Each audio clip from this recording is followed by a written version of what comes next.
Philadelphia Phillies are 2008 World Champions of Baseball. The Philadelphia Eagles are Super Bowl champions. Eagles fans everywhere, this is for you.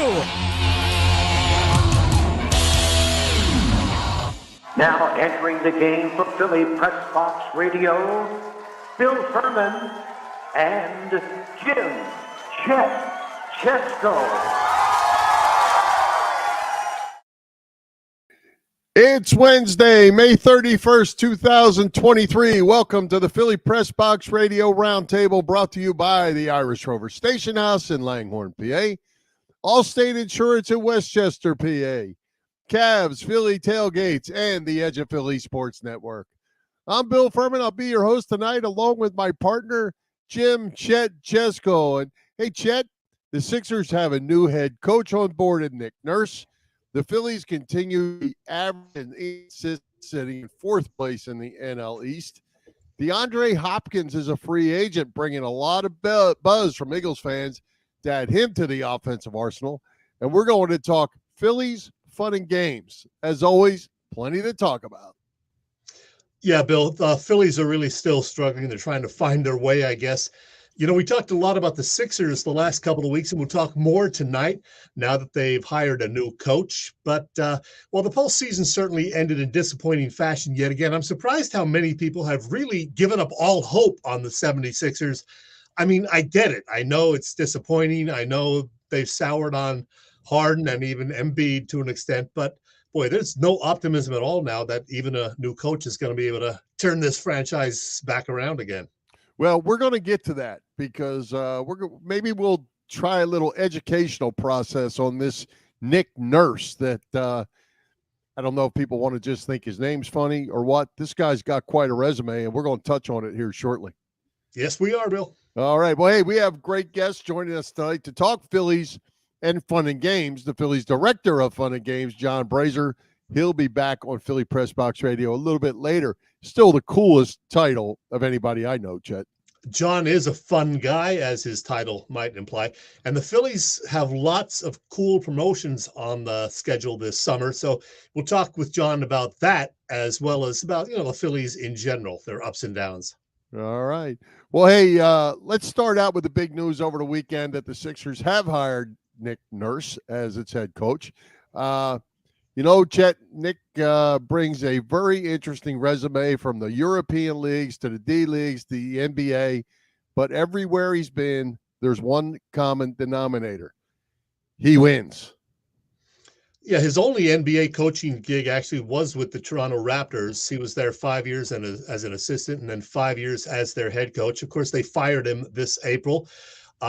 He won an NBA title in his first season as the head man. The Sixers were part of that, of course, the quadruple doink, thanks to Kawhi Leonard, that eliminated the Sixers. But yeah, before that, he coached for several years over in Europe. He won a couple of titles there. He was also a successful D-League or G-League coach, whatever you call it. He won a title coaching the affiliate of the Houston Rockets a dozen years ago when the Rockets GM happened to be Daryl Morey. So, yeah, he is an interesting guy, Bill. In his first training camp as Raptors head coach in 2018, he distributed rubber wristbands with AMJ on there, meaning April, May, June. Also on the wristbands was the phrase, expect to win. And that's what Sixers fans will certainly want him to do as well. But it doesn't matter if they win 60 games or 65 games in the regular season. It's going to be all about April, May, and June, as those wristbands would tell you. Yeah, well, let's go through that just a little bit because I was really enlightened by this because you don't know what a lot of these guys do when they're down in the lower levels. But he was a Belgium Cup winner, the Uniball Trophy winner, the English Cup winner, 4-time British Basketball League All-Star head coach, 2 times British Basketball League Coach of the Year, 2 times British Basketball League champion, NBA D-League Coach of the Year, 2-time NBA D-League champion, NBA All-Star Game head coach, NBA Coach of the Year, NBA champion. there's something that keeps going on, Chet. You don't just automatically fall into championship jobs. This guy can win, and I'm actually kind of excited about how this thing has played out. And just because people don't really know who Nick Nurse is, maybe he's got kind of a funny name. Hey, I like winners. Yeah, he's certainly a winner. As I said, 5 years as an assistant with Toronto and then winning the title in his first season with them. He had Kawhi Leonard, of course, helping him do that, but Leonard only stayed there that 1 year, and they thought, well, that's over for the Raptors. But they went, I think, 53-19. It was a shortened season after that. And they didn't win the title again, but still pretty impressive. Things kind of went bad a bit this year, but I don't think he lost the team or anything. It was just they, lost some of the talent. Still had some good players, Pascal Siakam and those guys, but Kyle Lowry had been long gone by then. So yeah, he didn't have a great year this year. His offense was not really good. The half-court offense just didn't work this year. But he's an innovative guy, and defensively, he'll play zone. He'll do a box and one. He'll do full-court press every once in a while. He's all about protecting the paint.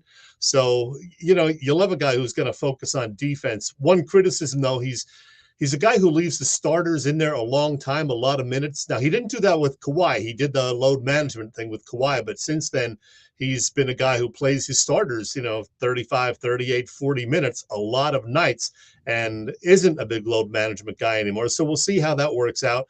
He probably is willing to change things up a bit if he knows that Embiid or James Harden, if he's still on the team, might need a little more rest. So we'll see, but it's going to be interesting. You got to like the hire, I think. Yeah. 227 and 163 for a 582 winning percentage in his 5 years in Toronto. And, Chet, let's talk first about James Harden. What does this move do to that move? Do they keep Harden, set the offense up around him? You mentioned that their half-court offense in Toronto was not all that successful this year. But Nurse is considered a very innovative offensive guy. And Harden is a guy that could make that happen. Now, whether you pay him max contract and all that goes with it, where are you going? Boy, I've said before, I hope they don't bring Harden back because I think Harden will slow them down. Harden, as we've seen over the last 2 years, is a guy who, when running the offense, will dribble for 10, 15 seconds at a time. And I think that Nurse is going to want something more fast-paced. So nobody knows. We haven't heard from Nurse as yet as far as what he wants from the team or what he feels about James Harden. But I personally don't want him because I think it's not going to be good for the offense. More interesting to me is what he's going to do with Joel Embiid. Do you still run the offense through him all the time, or do you try to mix it up more? Nurse was a guy who likes to play a lot of different guys without a true position. He'll move them all around. So, but of course, he's never had a big 7'2" center who, is like Joel Embiid. There aren't many like him. So I don't know what he feels about Harden, but boy, I'm hoping that James goes to Houston or somewhere. So who knows? Yeah, I think it's going to be interesting to see how this plays out with Embiid, as you mentioned, because as we talked about over the last couple of weeks, he slows the offense down. He can't run the floor, or he doesn't run the floor. Let's put it that way. I don't know if he can or he can't, but he didn't have to under the last coach. So. Right. Is he going to run the floor? Are they going to be a more aggressive, fast-breaking type team? Or are they going to continue to be a half-court team that works around Embiid? I think we've proven that don't work, and that's not going to work. You're not going to get better players probably than they have to surround Embiid with. So you got to make some changes to your style, and I think that's more why Nick Nurse is in and Glenn Rivers is out. I think they have to make some kind of a deal with somebody, whether it's Fred VanVleet or Chris Paul, who's supposedly going to be on the move this year. Paul's getting old.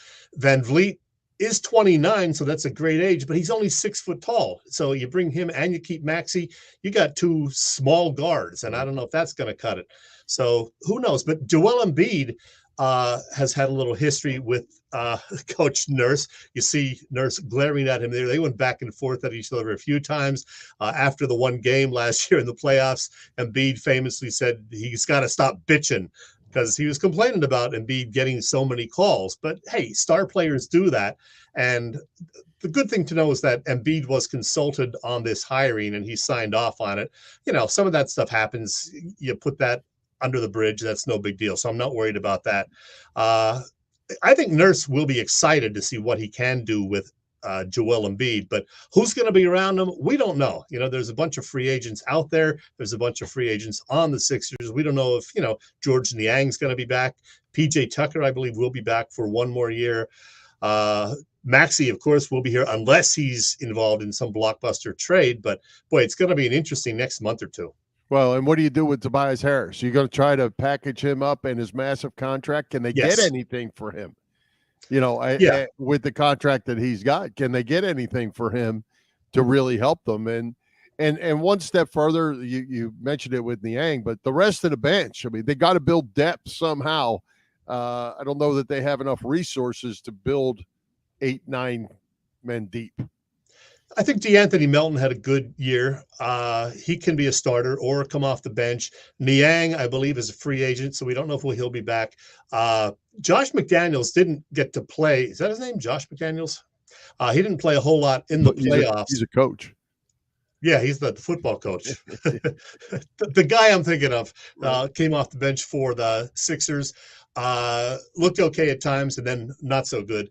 So they definitely have to build a bench. They like B-Ball Paul backing up Joel Embiid. I don't know if there's any way they could ever have the two of them play together, you know, a too big situation. I doubt it, but B-Ball Paul has gotten better every year, so keep him around. Robert says let Harden go. Yeah, we hope. You know, it's about, I'd say 50-50 as far as what people think is going to happen with Harden, but I think it's about 70-30 people want Harden to go. Well, you know, I'm kind of torn on this. You know, he had two fantastic games. If he in the playoffs, if he doesn't play the way he played, then they weren't even in the hunt.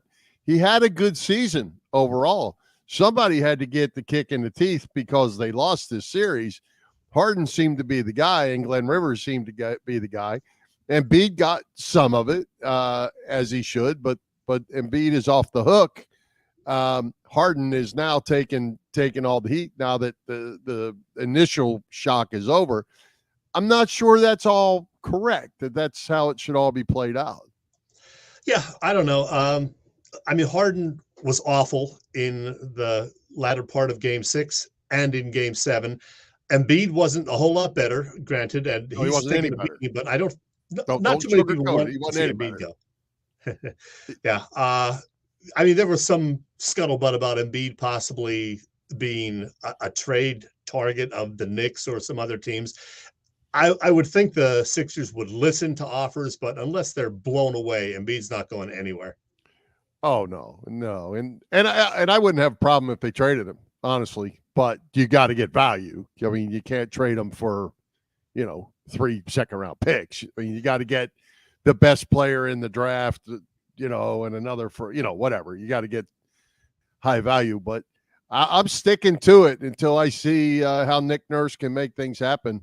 They're not winning with Joel Embiid. Bill, look at the former MVPs who the Sixers traded away. Wilt Chamberlain, Moses Malone, Allen Iverson, Barkley, who won an MVP elsewhere. Did they ever get a lot of value in any of those trades? No. No, they didn't. Absolutely. Darryl Imhoff. Darryl Imhoff. Yes, sir. Absolutely. Archie Clark. There's a couple of names from the past. There you go. So overall, what are you waiting for? How do you want to see this thing play out? If the season started today, you don't have Harden, you don't have Harris. Is that what you're saying? Yeah, I think they're going to trade Harris because he's got an expiring contract, which a lot of teams will like. But hopefully, they'll make a deal with somebody who's willing to give them something of quality for Tobias. Harden, I don't know. Do you do the sign and trade thing? Do you just let him walk, assuming he wants to go to Houston? I would like to see him gone and Harris gone. And then, hopefully you have a couple of new guys in there and, build around Maxey and Embiid. You give Embiid one more year to prove that not only is he an MVP, but he's a guy who can get it done in the playoffs. And one thing I like about Embiid is that when he gets, kicked down a bit, like by Shaq and Barkley on TV, he'll come back with a bit of a vengeance. And I'm hoping that's what happens this year, this offseason, because he's getting killed right now in the media. So hopefully, and Nick Nurse is a coach who is going to tell the media and the players themselves what he thinks about their play. So hopefully he'll give Joel a little boot that he needs. Absolutely. Hey, I wanted to bring up actually 2 points for the Miami-Boston series. Obviously, Jimmy Butler, ex-Sixer, wins the Larry Bird Award. He was out of his mind pretty much for the whole entire series. Yeah. But what about Jason Tatum? Jason Tatum, who was unconscious against the Sixers in that final game, laid 2 eggs himself in the last 2 games of that series, and he's in hot water with the Boston faithful. Yeah, I know he did roll his ankle a bit in early in the final game, but hey, Embiid was playing hurt too. So, you got to play through those things, but boy, he was awful. And one thing that killed both him and the Celtics in general was their reliance on the 3-point shot. And when you shoot, 4 for 30 or whatever the hell they were, you're not going to win a whole lot of games. And they didn't have any answers when the shots weren't falling from 3-point range.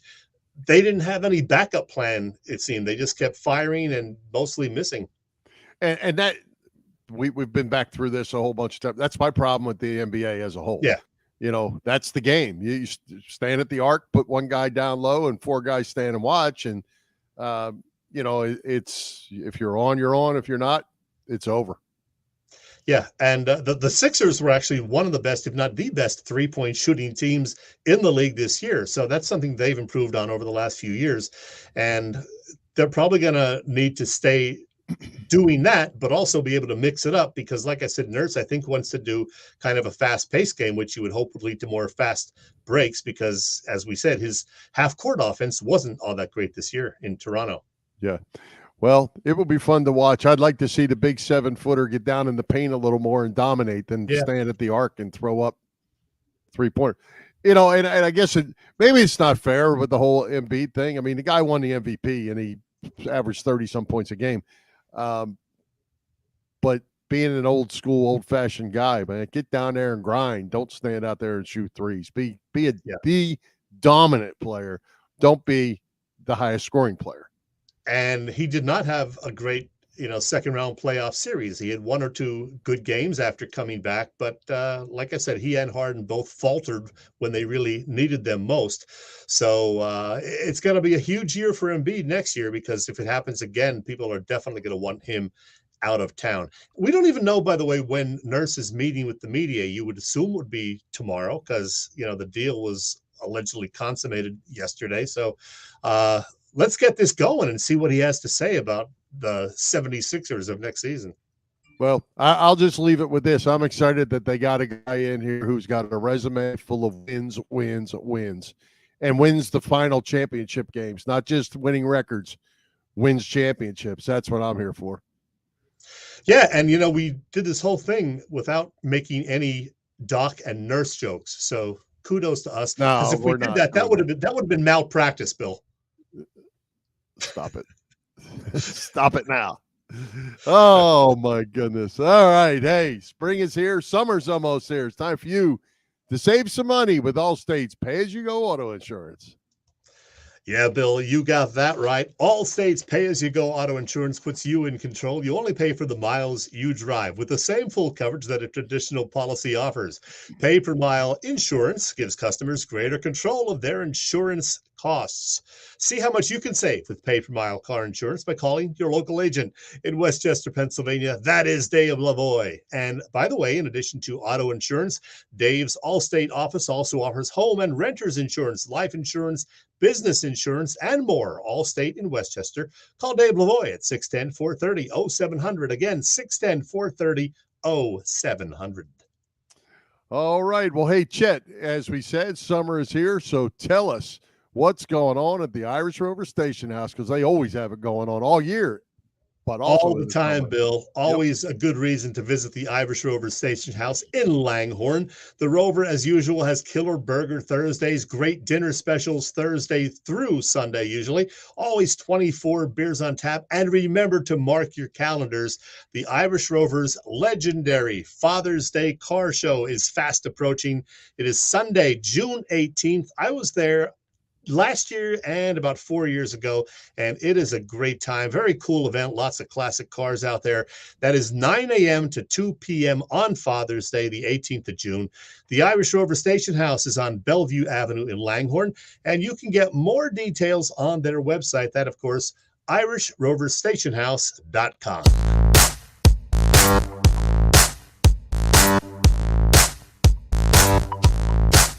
Hi, football fans. This is Merrill Reese, and you're listening to Bill and Chet on Philly Press Box Radio. It's good!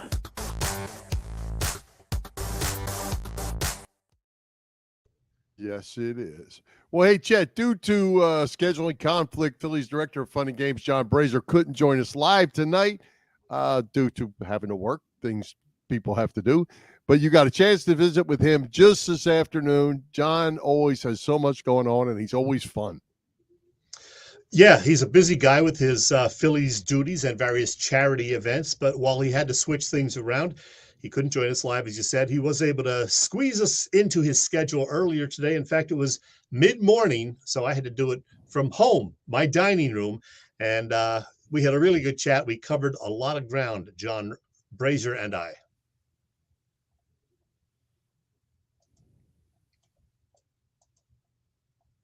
Now we're getting sellouts, and it's the crowd's boisterous, and I think Let's it really start this sucker over. Here we go. Great to have this guy back on Philly Press Box Radio once again. Something of an annual tradition right around this time of the year, it seems. The director of Fun and Games for the Phillies, John Brazer. How you doing, John? Good. Ted, how are you? All right. Well, John, the Phillies are not yet back in their late 2022 form, but how nice is it to see big crowds back at the ballpark again? Some 30, 40,000 fans, a bunch of sellouts, in fact. It's been great. I mean, we've had the biggest, I think it's the biggest jump in tickets so far from last year to this year, which is expected after the great run. Yeah, I mean, usually like in early April on a Tuesday night playing a random opponent, you know, you might be looking at 10,000, and we've been getting like 18,000, 20,000 for that. And then as we're getting into May, now we're getting sellouts, and it's the crowd's boisterous, and I think it really does help. We saw it on Wednesday when we had a very quiet game, but then the crowd got into it towards the end. Next thing you know, we do a big comeback. Yeah. Well, as we speak, John, the Phillies are 25-29, exactly 1/3 of the way into the season, and the same exact record they had last year at this time, believe it or not, 54 games. But we were expecting better this year, you know, after the run to the World Series last year. What are the issues this season? I mean, there's two big issues in my mind. One is starting pitching, and obviously Bailey Falter did not live up to the fifth starter. Yeah. But even then, we've had Taiwan Walker, who we signed in the offseason, have started to come around, but, you know, got off to a really slow start. Zach Wheeler has been, last outing was unbelievable. One of his best starts ever as a Philly. But, you know, he wasn't lights out. He was very good, but he wasn't lights out. And same thing with Nola. So, and we've tried different starters in that fifth spot. And it took Ranger Suarez a while to come back. He was hurt for a while. We've tried different things that just haven't worked out. So starting pitching, and then by starting pitching not going deep, that's basically getting into the bullpen. And now the bullpen all of a sudden is getting overworked and put in positions where they're not used to or getting overtaxed.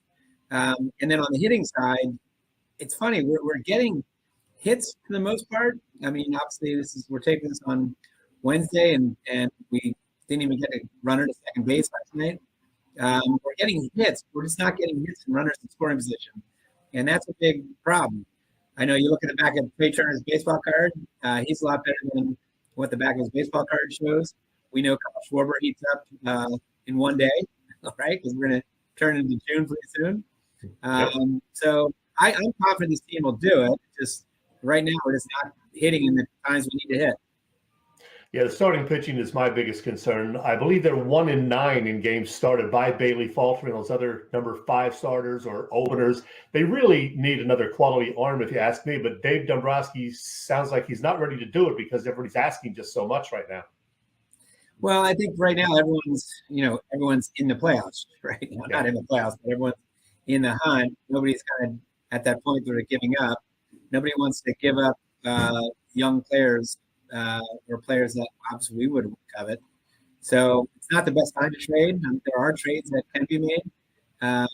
But right now you're kind of looking at the waiver wire, guys like Covey or Hoffman, or other guys, you sometimes just get lucky. Now, the sad part is, Chad, is that you look at Eflin, and if you look at Gibson, you don't even want to see the record. Their combined record is Philly fans avoid looking at it because it would be nice having those guys in the role. But then again, Zach Wheeler was the most expensive free agent Tampa's ever had, which is shocking. And then Gibson's done well for the Orioles this year, so you never know.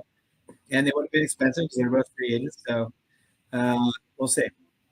Yeah, who would have thought we'd miss Zach Eflin and Kyle Gibson? Oh, well. You mentioned Ranger Suarez. He got the L in the loss Tuesday night, but it was pretty encouraging to see what he did. He went 6 2/3 quality innings and only gave up the 1 run. Second run, I guess, charged to him also. But that was good because they're going to need him this season. It looked like the old Ranger Suarez. He was locating well. He was had command, confidence up there. He had a little zip on his ball. So, yeah, to me, that was Ranger Suarez that we were expecting, and hopefully this is going to be a good forbearing things to come. The Phillies have lost 15 of their last 20 games against the Mets. Why do the Mets seem to have the Phillies number these last couple of years? That's a great question. I have no idea. I guess the teams go through these streaks against certain teams. You remember we couldn't beat the Marlins, and then we kind of turned that around. Not sure. I mean, the Mets are having their struggles as well. It's funny. Everyone's picking the Mets, Padres, and Phillies as the 3 teams that were going to be in the playoffs. A lot of it is the money they're spending, all 3 teams. And all 3 teams are struggling right now. It's not out of it, but they're all struggling. And, with big payrolls. So, I don't know. Mets, they've got a good team on paper. So we have a good team on paper. It's just there's no narrative. We'll talk about the outlook for the Phils in just a bit, but a lot of promotions and other events on the upcoming schedule. I'm a big bobblehead fan. We've talked about that in the past, and you may not know that I was a big Richie Allen, Dick Allen fan back in the day because, I'm old. So, I'm going to be at the ballpark on June 9th. June 9th is going to be great. Dick Allen, probably the best promotion we're going to do all year, in my opinion. Dick was a great guy. I'll tell you a funny story, Chad, is that when we hired Dick Allen as an ambassador in 1994, that was actually my first year as well. And I remember I had to take him around to different radio stations, TV stations. And after about 4 radio stations, and I took him in, everyone was going, "Oh my God, Dick Allen! I saw the longest home run anyone's ever hit. And you was my favorite player." After 4 radio stations, we get back in the car. He said, "You know what? I was a little worried about what the fans' reaction was going to be after all this time, and didn't realize I was going to get that, the adulation that they're giving me." And I knew he was going to get that because he's legendary. I mean, I was a little bit. I mean, I'm 57, so I can remember Dick Allen's 70s years, but. I certainly don't remember the Connie Mack years where he was hitting the ball out of the stadium. So I talked to a lot of people as favorite player, but yes, we're doing a Dick Allen bobblehead doll, which would be awesome. And you said it, Dodgers Friday, June 9th. Yeah, I can't wait for that. Tell me about this post-game event on July 1st with a certain former NBA star. Well, you can see the picture right there. It's, we have Diesel. He is Shaq. So it'll be, he's not, someone's telling me he's not EDM, electronic dance music. It's more like Shaq is going to be like a party DJ. So we have a game on July 1st. It's the Nationals, as you can see right there, and Shaq will be DJing. So you're not going to want to miss that. It's a 4 or 5 start. So I guess, I don't know, 7 o'clock or so, the concert would theoretically start. But I'm excited for that. I mean, you got Shaq in the house, right? And I understand you could pay a little extra, get down on the field up close to Shaq. So that would be cool. A couple of fireworks nights on the schedule. And I have a hunch July 15th we'll see a big crowd because people can get a replica ring.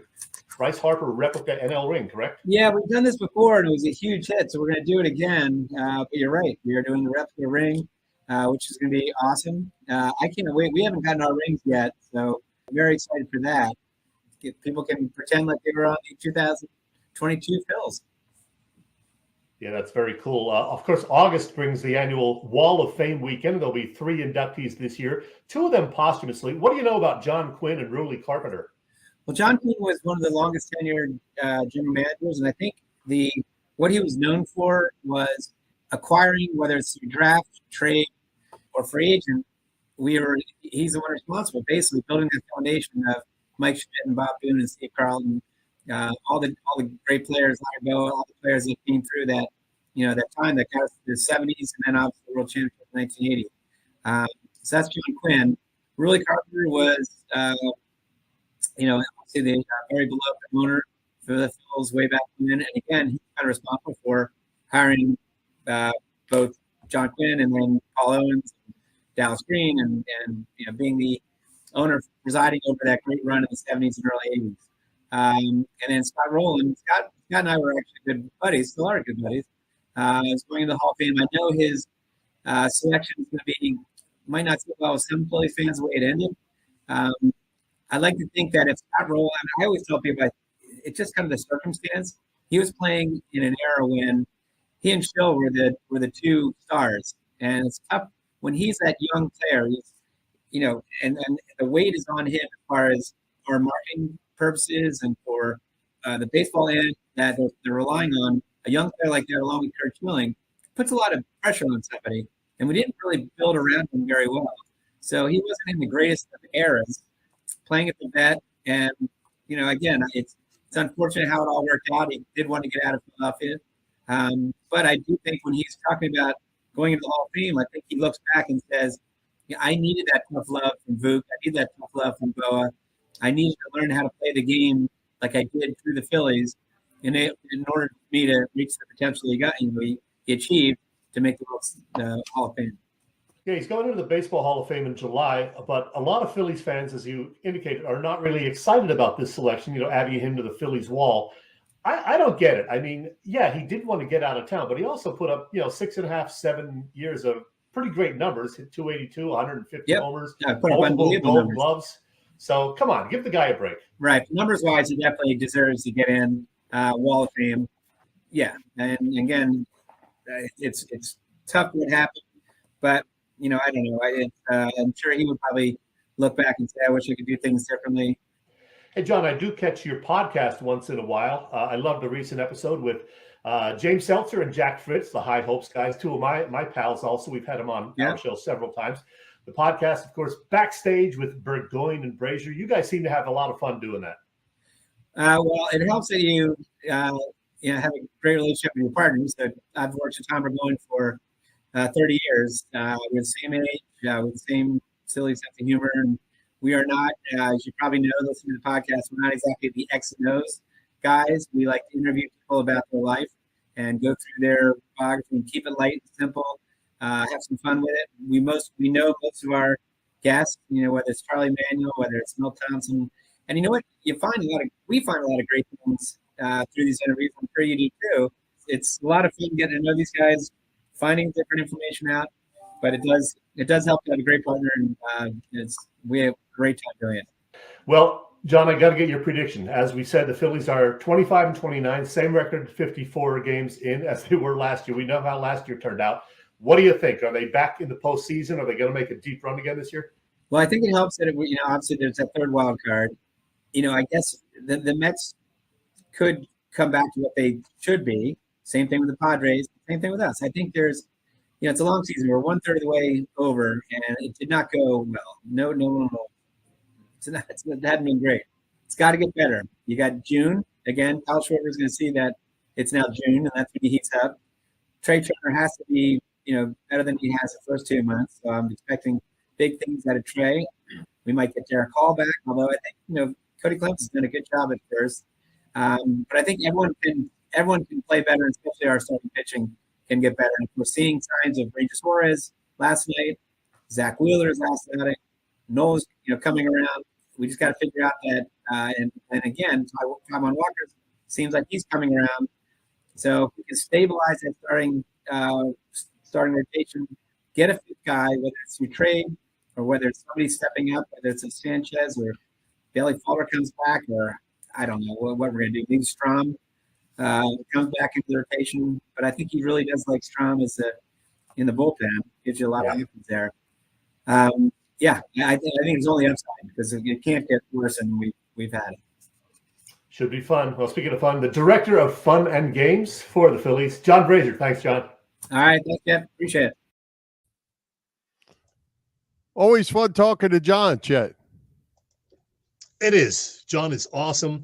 And, he's concerned about a few things, as we both are. And by the way, he mentioned the two ex-Phillies pitchers, Kyle Gibson and Zach Eflin. I did look up the records. Kyle Gibson, 7-3 with a 3.49 ERA for the Orioles. Zach Eflin with those amazing Tampa Rays, 7-1 with a 3.30 ERA. Wow. Yeah, I think he lost today in a close game to Chicago, but did he? Okay. He has been really, really good, Eflin. Yeah, for sure. Well, a couple comments on John's notes, and he obviously right on top of stuff. Talking about that bullpen, and I had this in my notes to throw out today. What made me think of it was last night when Connor Brogdon came in and Ben Davis said, "Every night, Connor." So I looked it up. 54 games the team's played. Brogdon has pitched in 25 of them. Soto in 25 of them. Sir Anthony Dominguez in 24 of them, and Kimbrel in 22 of them. So everybody's on pace, to pitch in 80 games. They're not going to stay healthy. And along with that, Soto's ERA is almost 6. Sir Anthony's is 4. Kimbrel's almost 6, and Brogdon's at 3.33. His just went up the other night after he gave up a couple hits, but they got to do better. They got to do better in the starting rotation, just like John said, or this bullpen is going to fall apart just because they're going to get overworked. I didn't realize those ERAs were that high. I thought they were doing pretty well of late, especially, Kimbrel. And, Soto's had a couple of bad outings here and there, but I'm okay with him. Alvarado hopefully will be back very soon, so that'll be good. Yeah, and Strom has pitched pretty well out there too. They're mixing in some things. ERAs for bullpen guys are tough anyway. You give up 4 runs in one inning in a relief, your ERA blows up. So yeah, that's kind of hard. But now the other thing, Chet, we got to mention, and John did too. But Kyle Schwarber, Chet, he is hard to watch. Well, keep in mind, he's hitting 168 or whatever. Last year, at the very end of May, he was hitting 185 with only 11 home runs. Right now, he's got 13 home runs, and he's only hitting 168 or whatever. But he did finish, 214 or 215, which doesn't sound a whole lot better, but it is turning to June tomorrow, so hopefully he'll start hitting. Our buddy Boop posted, it's been 3 weeks today since he last hit a single, Kyle Schwarber. Yeah. Well, and how about this number for you? He has struck out 67 times in 187 at-bats. That's not good. That's over a third. That's on like a 240, 230 strikeout pace. He's striking out 36% of his official at-bats. And if he does get hot, is he going to hit 210? Or does he get hot and hit 250? I mean, he's too far down. I would take the 210. I would take the 210 with 45 homers, believe me. It's tough to watch him run out there every night, and but he's just struggling. Hey, he's fun when he hits home runs because he can hit bombs. But speaking of tough to watch, fortunately, I was at that big reunion event Sunday night. I didn't have to watch it, but Dylan Covey was the opener the other night. They threw him to the Wolves, and he got shelled again. This is a guy they picked up from the waiver wire a while back.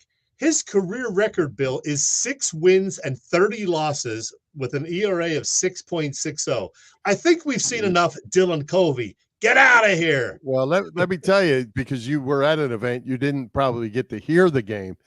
Do you realize in that first inning when the Phillies gave up all those runs, they did not miss a bat? There was no swing and misses in the entire first inning. Wow. I don't know that I've ever even heard of that before. They did not miss a bat in the first inning of that game. Well, I'm hoping we don't see Covey go back out there again this coming weekend. Well, I don't think you will. I don't know who it's going to be. Maybe it'd be Schwam. Yeah, You know. that would be better at least, you know. Yeah.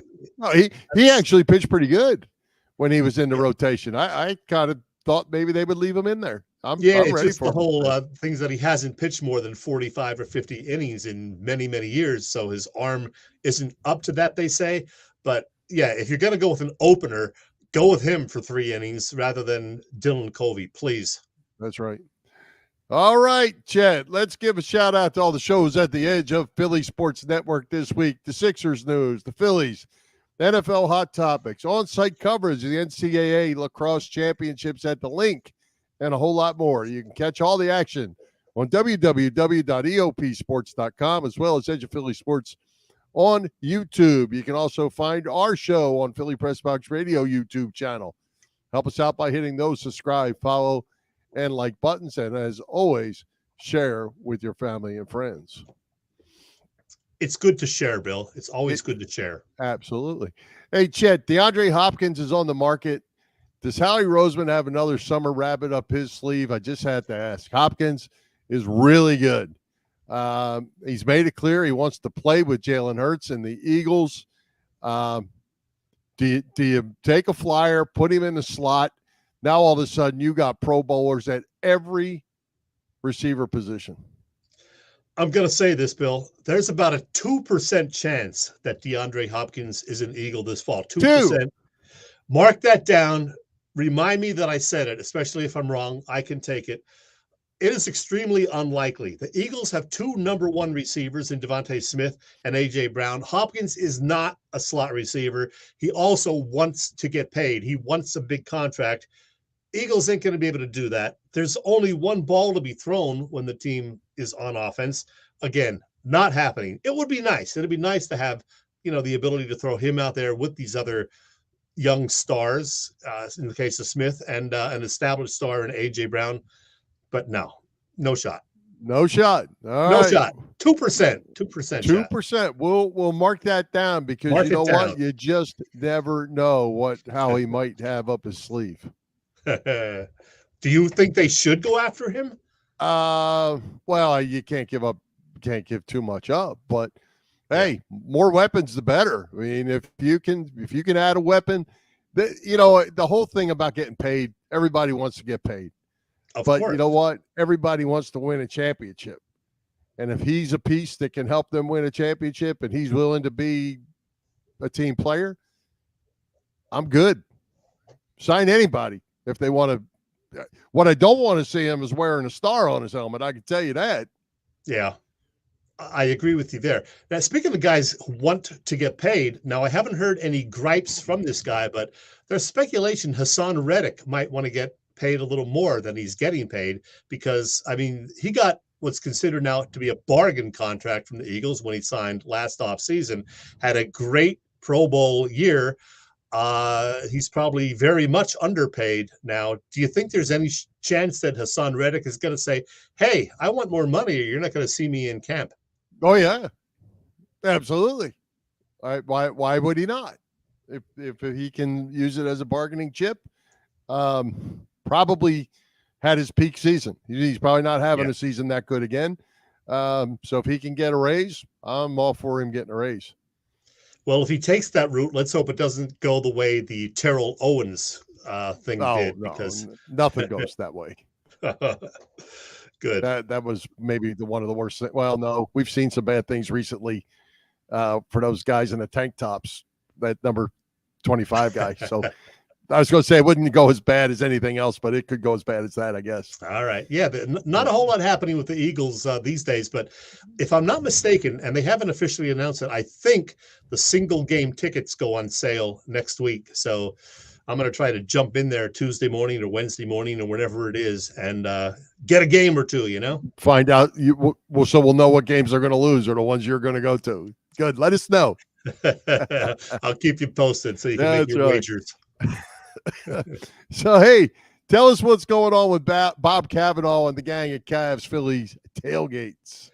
Well, Bob Cavanaugh at Cavs Philly Tailgates has been cooking up terrific catering events for more than 30 years now. Known best for their tailgate parties, Cavs is a 3-time winner of Jack Daniel's Great American Tailgate Party Contest and a past winner of the Philly Daily News Tailgate Award, even featured on the Food Network. The next big event for Cavs is before the June 10th Phillies-Dodgers game. That's a week from Saturday.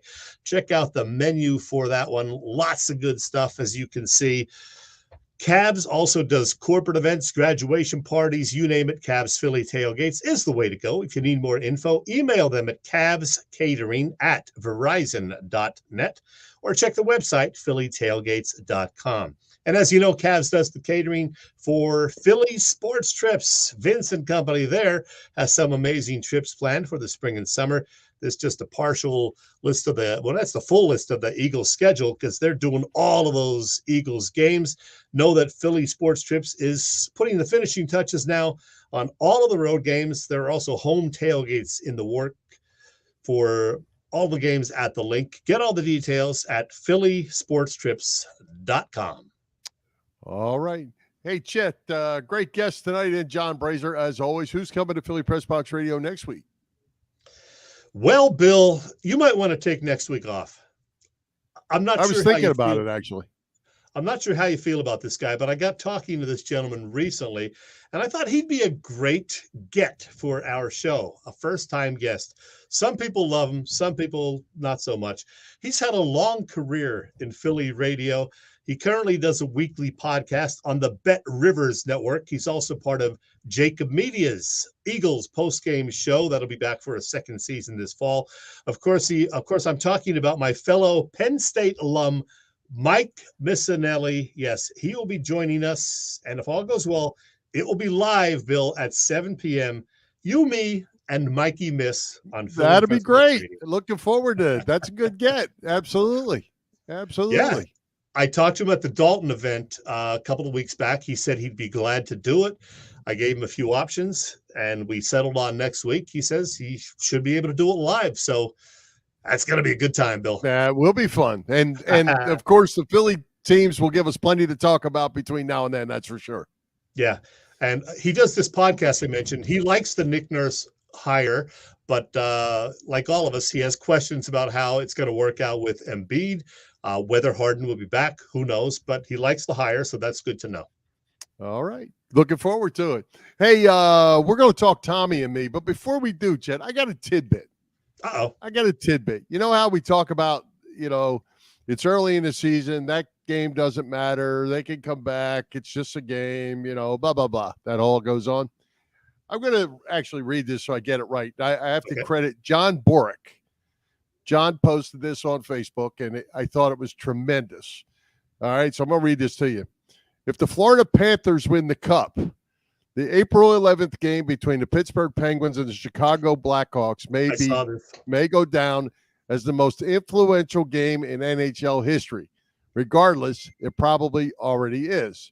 By losing on home ice to a team in pure tank mode, the Pens missed the playoffs for the first time in 18 years, ending Crosby, Malkin, Letang's NHL record streak, which eventually led to the firing of GM Ron Hextall.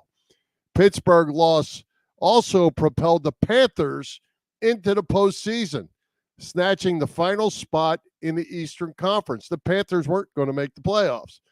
By winning in Pittsburgh, the Chicago Blackhawks moved down to the number 3 spot in the draft lottery, which turned out to be a win-win as their number was selected in the lottery, allowing them to draft Connor Bedard.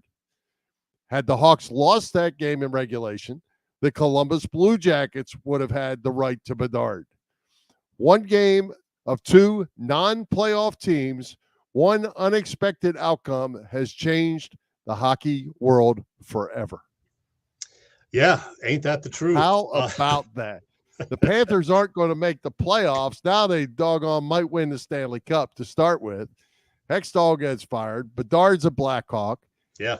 And just playing a meaningless end of the season game. They aren't meaningless. They all matter. And that's why players don't tank. I always say players don't tank. And the Miami area has the Panthers in the NHL finals, the Cup finals, and the Miami Heat going up against Denver in the NBA finals. So very interesting. Very interesting. Well, hey, Chet, Tommy and me is in Bucks County. Chet and Bill, Tommy and me. Tommy and Me, Ray Didinger's play is now about halfway into its run at the Bucks County Playhouse in New Hope. And as we said last week, there is a brand new cast, including that guy on the left, Gordon Clapp, an Emmy-winning actor from NYPD Blue. I love that show. It runs through June 17th. And yeah, I'm very happy to say that I will be there on Sunday.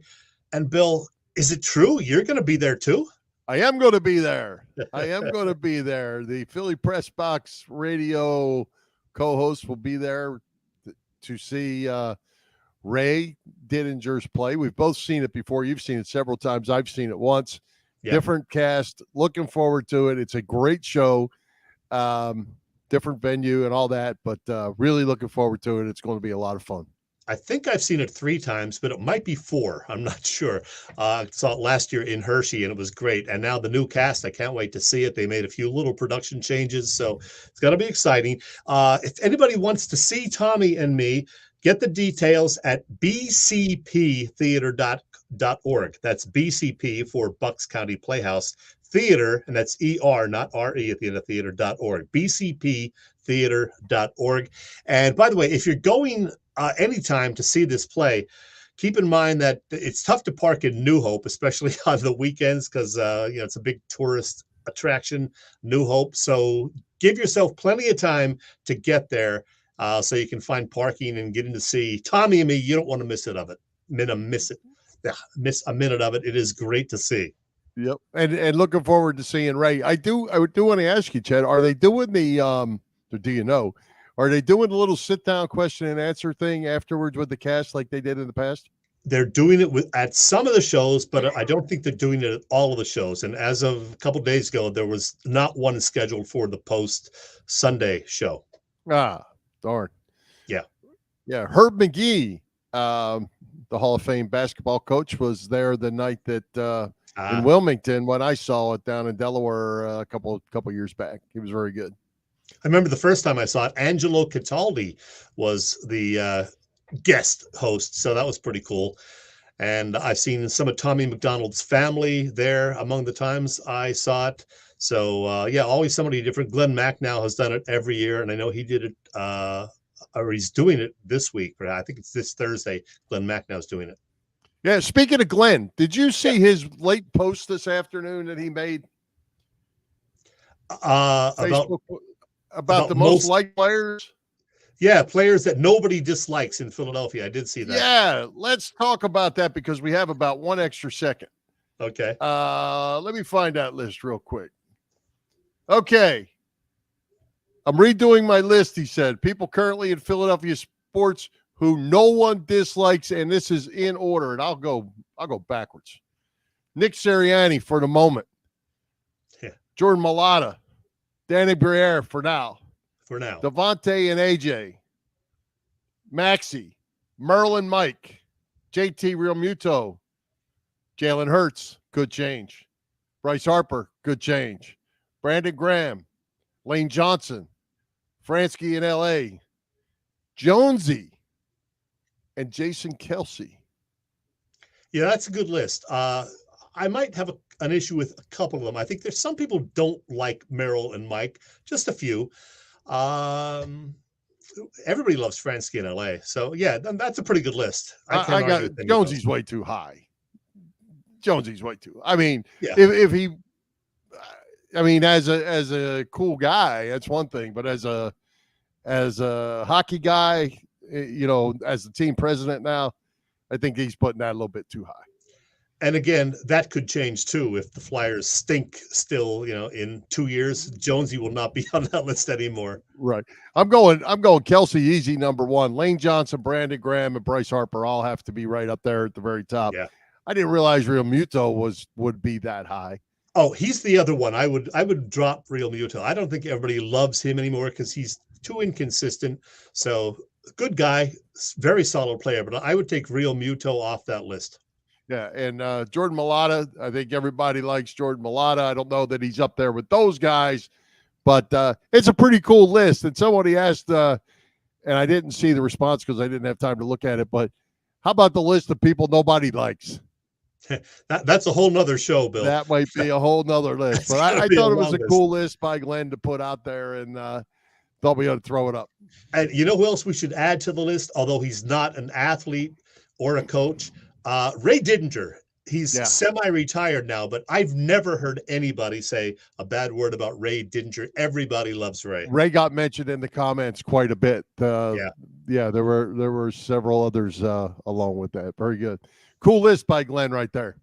It is. Should we visit the Raz room before I give you some final thoughts? Absolutely. Let's take a break and thank our friends at the PPCC 118 Raz room. They post great sports memorabilia on their Facebook page so people can take a chance of winning something they may not be able to afford or have access to. All items come with certificates of authenticity. They continue to run out great autographed memorabilia from all the Philly teams and more. Check out their Facebook page, like it or follow it. It's PPCC 118 Raz Room. That's right, PPCC 118 Raz Room on Facebook. We don't have parting shots anymore because we just haven't done it. So what's just on your mind? Well, there are a lot of birthdays and anniversaries of note today, it seems. I mean, we had Stevie Nicks a few days ago. We both love Stevie Nicks. I can't wait to see her in concert this fall with Billy Joel, by the way. 75 years old, Stevie Nicks. Yeah. So I hope she can still sing. I think she's still got a decent voice. So looking forward to that. But today, 93 years young, Clint Eastwood. So happy birthday, Clint, a legend who is still making movies today. He's working on one as we speak. Also celebrating a birthday today, birthday number 58, is a lady who I interviewed back in 1986, Brooke Shields.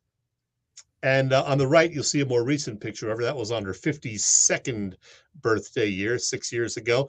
But yeah, I interviewed Brooke Shields while working at the local radio station in Princeton. She was in college at Princeton. I believe she was a senior in 1986, and that was kind of cool. And she's what, 58? She's 58 now, yeah. 58. Dang.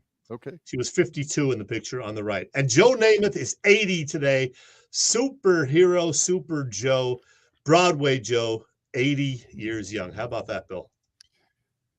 Legend. Three legends. Legend. Brooke Shields is kind of a legend, too. She's been around a long time. She is. Yeah. I mean, she was a legend at 11 or 12 years old when she, starred in Pretty Baby. And you just thought she was cute then. I don't know if she was a legend. You just thought she was cute. Yeah. Good stuff. Joe Namath, by the way, not one of the top 10 quarterbacks of all time, but when you think of legendary quarterbacks, he's still a legend for predicting the win in Super Bowl III and just being so cool. Yep. Absolutely. Wrap it up, Bill. What else you got? Anything? I got nothing else. Wrap it up. All right. Let's thank tonight's special guest, John Brazer. Our sponsors, the Irish Rover Station House, Cavs Philly Tailgates, PPCC 118 Raz Room, and Dave Lavoie of Allstate Insurance in Westchester, PA. For Jim Chet Chesko, this is Bill Furman. We hope you enjoyed the show, and we'll join Philly Press Box Radio next Wednesday, June 7th at 7 p.m. when Mike Missinelli joins us.